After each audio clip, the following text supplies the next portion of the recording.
What's the story about, and how did you come up with it? Well, I've always wanted to write about the Civil War.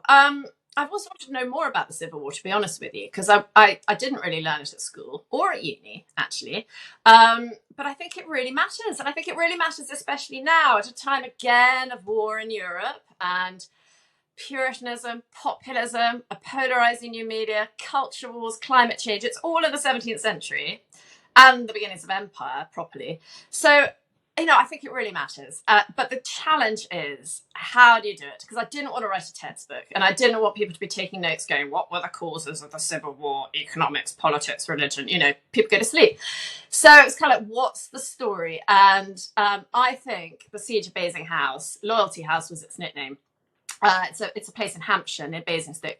It was a siege that lasted for over 2 years, and it was a royalist stronghold.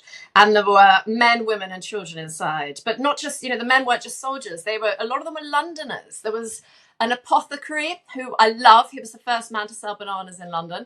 There was an engraver called William Faithorne who survived, who was one of the great engravers of the age. There were merchants, there were scriveners, there were vintners, there were all these people. So you could build up this wonderful sense of the build up to Civil War beforehand in London, which is really, it's like a thriller. And then the actual war, and then the aftermath. So it's kind of like this capsule, this microcosm. And what I really want to do, I guess, with all my books, is figure out what it's actually like to live through these times. And I suppose also, without being too deep, I think there's something about war, particularly Civil War, and most especially the conditions of a siege, that brings out the best and worst of humanity in a way. So I kind of wanted to drill down into the human condition a little bit. Jessie, can I ask you, do you have any advice to give to someone who would like to become a historian? I think now, the history is not really loved. I mean, it's weird because I think there's a thirst for history when we look at people coming to festivals, and there's, but also we're being attacked as historians for what we do, or we're supposed to rewrite history, this old debate. But do you have some advice for someone who would love to become a historian nowadays? Yeah. I just think read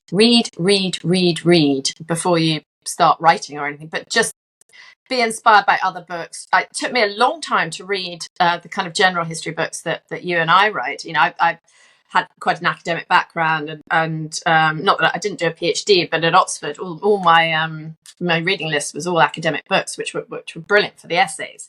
But I think if you want to be really, really turned on, read some general history books, read novels too. And also, the movies and everything, all the different media is good. Listen to some of the podcasts. And, the moment you sort of have a curiosity, I think I want to find out more about that. That's when you've been hooked, and follow that. And yes, going back to what we were saying before, always turn the page. Don't think, oh, there's the bell.